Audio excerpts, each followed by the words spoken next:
Thor can be in the shot. He's fine. He's a good boy. All right, Yep. you ready? I'm going to kick it off. How are you doing today, George? I'm doing all right. What's How's up, everybody everybody? else out doing out there? Yeah, comment how you're doing today. We're currently snowed in. Yeah, We're stuck. stuck doing podcasts. Yeah. Well, we're here. Unless we got the coffee on. I think we'll just talk about. Kick it off with. Last week's episode, and that was a good one. You did the lips tattoo. That was the one that came out. Lips with the 22. 22, yep. Yep, that was a good one. Yep. When you're doing a tattoo like that, what are like the struggles of doing tattoos? I've always been curious. The struggles of doing tattoos? Yeah, because like me, Motherfucker's not sitting still. Okay. Don't sneeze. No, just don't move. Don't talk with your hands. Yeah, it can't be an exaggerated person here. Yeah. It's I don't know. It gets annoying when people don't sit still. Yeah. Have you ever had somebody that just like spazzed the fuck out while you're doing a tattoo? I've spazzed out on people when I tattoo them. Like, either sit the fuck still or I'm done tattooing you. Yeah, we're not giving you. Like, when you put your big girl panties on, fucking come back and see me. Yeah, listen, I don't know. Tattoos can't be that. Like, I've got them, right? I couldn't imagine. There's some spots there that's pretty tender. Yeah. Like, when I was getting my wrist done, I felt shitty because my fingers kept on twitching. Oh, that don't bother me. Yeah. Normal fucking twitches and shit I can deal with, but the fucking people that are actually moving, like, yeah, because they're pussies. Yeah. I guess you probably, like, after tattooing for a while, you can kind of guess when, like, you hit somewhere, you're gonna know that they're gonna move. Right. Yeah. Currently snowed in Lancaster. It's level 3, so we drove here illegally. That was fun. 4-wheel drive. Yeah, I got 4-wheel drive. Cops can't stop us for 4-wheel drive. Right. No, yeah. I love driving in this. I did donuts last night. Yeah, I did a couple myself. Dude, he's 98 years old, Allegedly. and I'm 19. I allegedly did donuts too last night. Yeah. Cannot confirm nor deny. Yeah, not convicted, so alleged. Yeah, tattoos are fun. Let's talk about the addiction part. You had a rough week last week, right? Dude, I've been sick for about a week and a half. It's been fucking getting to me. Yeah. Like, I don't know, being stuck inside, fucking sick, fucking shit. I don't know. Well, it's like the same thing of like that just and fucking not being able to see my son when I've done everything I'm supposed to. That's really starting to. Yeah. What is this saying? It's starting. They say trust the process, but I'm getting sick of fucking trusting the process when the process ain't working. Yeah, look at the 76ers. They haven't done anything. That was 76ers. Funny. Yeah, that was a basketball team. That's their motto. They trust the process and they're still ass. All right. Well, yeah, I'm not a basketball fan, so. Damn it. I really thought that reference was gonna be. Damn it. I'm pissed. No. Yeah. Trusting the process is important. But like that, it's dumb. You know what I mean? Like, I've always felt the same way too, where it's just like, it's like, bro, like, reward me, right? Like, reward me, like, I'm doing this, right? And it's just, it feels like at the same time, things are just not clicking all over the board. Yeah. That's the whole thing of like being stuck inside, though. It's like the absent mind, right? I don't know. It's just being stuck in your own head. That's the worst place for me to be. I can get myself in trouble if I get stuck in my own head. Yeah. That was my thing too. I even caught myself. I was like, I could smoke weed right now. Listen, a lot of people are weird about weed, and I don't think weed's a bad thing. Yeah, I know the way that I would use it at the current moment, it would directly impact like everything I'm doing. Dude, enough. You ain't fucking taking the table with you. Yeah, park it. That's I don't listen. Park it. We're gonna piss off the old heads with this one, but yeah, I honestly think that you can be sober and smoke weed, right? Yeah, I choose absolutely. not to. I choose not to because I know right now where I'm at in my recovery, I don't deserve it, and I need to work on it. But I'm not totally against it, and I'm not going to look down at somebody who smokes weed. No, definitely not. Yeah. When I get to the point where I can smoke, I'm going to smoke. Yeah. It's plain and simple. I can't ever look. Somebody that fucking works their ass off for a living. If you want to go home and have a drink every so often, you know what I mean? Yeah. And you can keep it to a couple drinks, I don't see a problem with it. Yeah. You know what I mean? Like, I ain't had a problem with that for years. You know what I mean? That's been in my 20s when I had a problem. Yeah. Like, I got all my DUIs and shit. Now, man, fucking, like, before I got picked up and thrown in jail, the day after Father's Day this year, like, I didn't have a problem with drinking. You know what I mean? I don't think. Because I'd go home and I'd drink a couple of beers when I got off work, and you know what I mean? I'd kick back, relax, you know what I mean? Yeah, I think that's Smoke kind a little of bit of weed, you know what I mean? Big fucking deal. I think that's kind of like where we're both similar to an extent. Is it's like I never had a problem with weed or alcohol. I had a problem with pills Right. the whole time.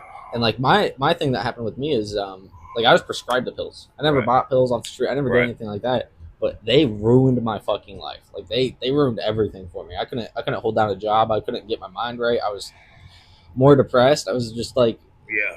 it's so crazy because after like the first fucking 6 months of taking the Xanax, my life was peak, bro. I had the best life in the world. Right. I was working every day. I enjoyed working, and then like somewhere around like 7 months, 8 months in, it just churned where I couldn't use it properly anymore, and I was abusing the fucking shit out of it. And I was just like, why can't I get up on time? Why can't I go to work on time? Why can't I function without it? Yeah, why am I vomiting when I'm not taking my pills every morning? Like this is not normal. Right.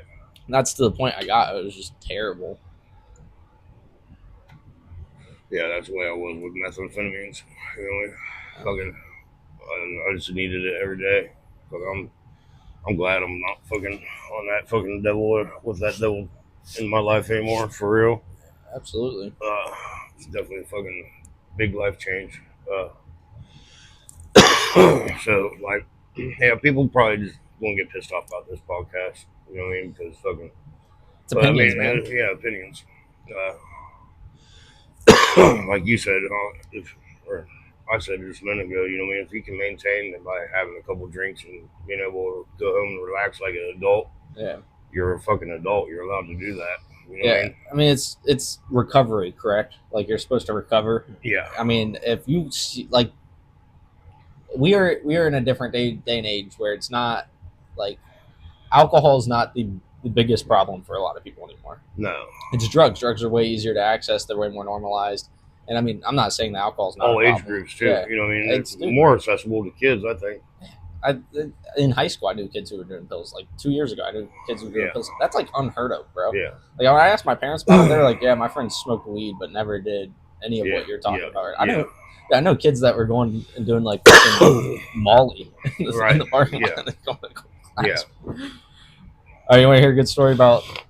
All right, we'll get into it. Drugs going into school. I used to vape, or I still vape, but like in high school, I was vaping, and my buddy was like, "Here, hit this. It's a new vape."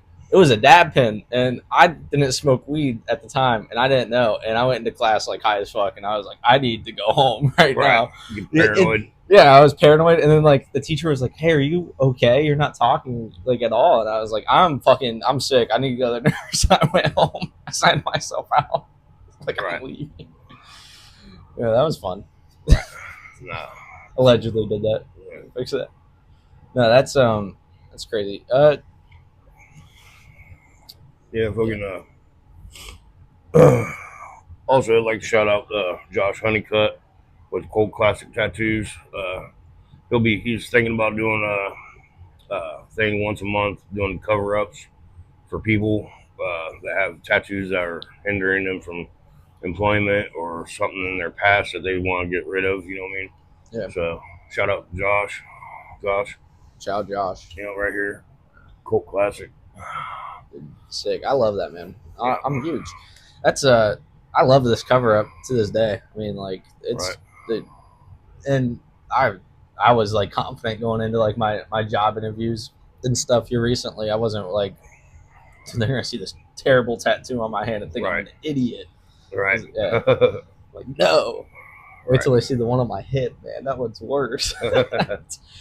Yeah, I mean that's sick. I love that like that recovery message is being like pushed through, and it's crazy how like tight knit tattoos and recovery are. Like, dude, like I've said this before. It's like you go into an AA meeting, everybody has tattoos, face tattoos, like all that. Like, it just runs. It runs together, and it's important to kind of get that stuff fixed up. And I mean, we're touching on it again. We'll probably touch on it like every time. It's that body image, and that's huge for people. Yeah.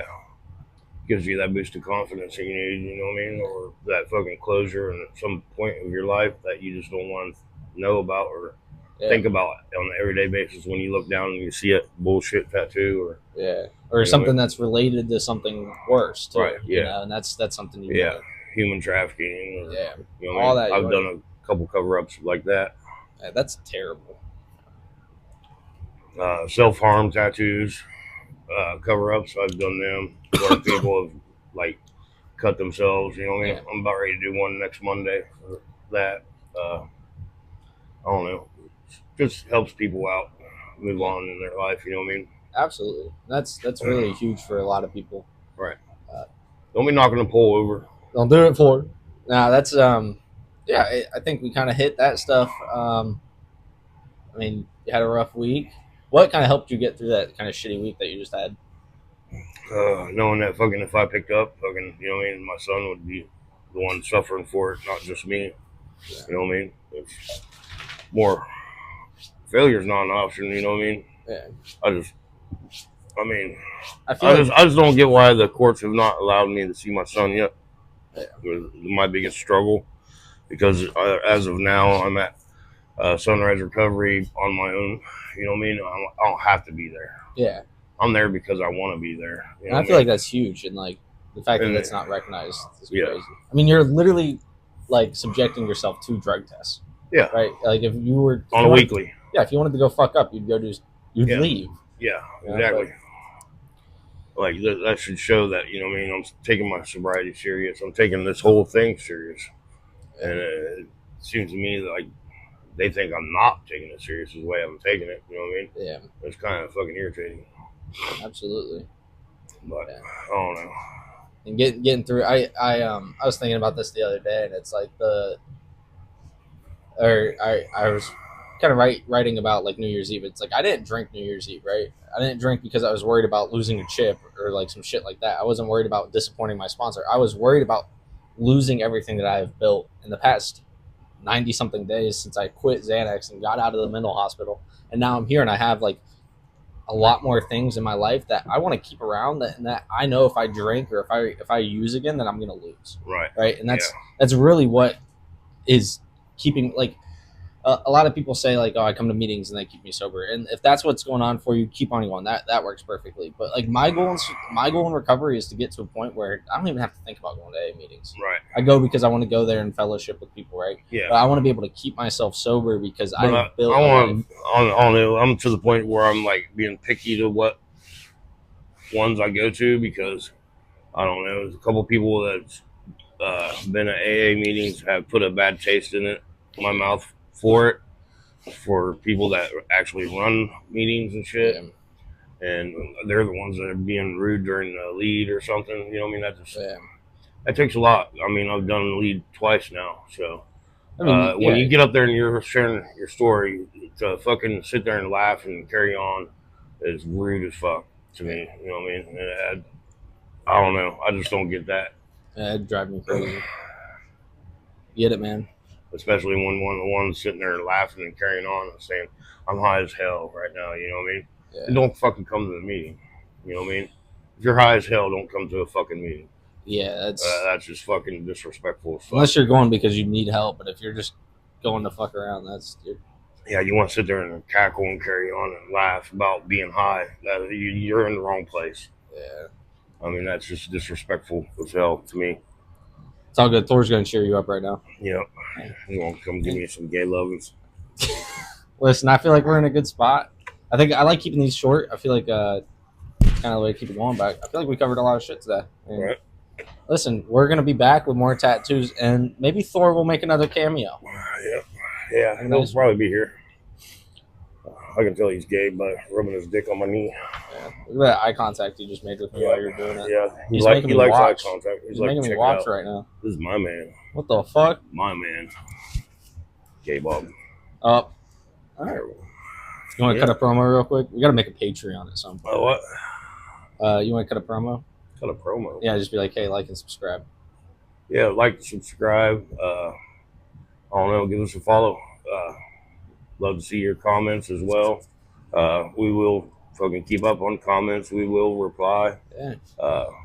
Comment if you want a recovery tattoo. Or maybe if you want like to come get a spot on our podcast, you know what I mean? Yeah. Share your story. Love to hear your story too as well. I think I mean, if you got a good enough story, I mean, you don't know how your story could change somebody else's life by just sharing, you know what I mean? And yeah, God bless you all. Have a nice one. Yep. Until next time. Till next time. If there is one, unless this fucking snow kills us, unless the snow gets us trapped in here and we fucking die. All right. I doubt that. You do. That's good shit. I love doing these, bro. I'm gonna teach you the dap up.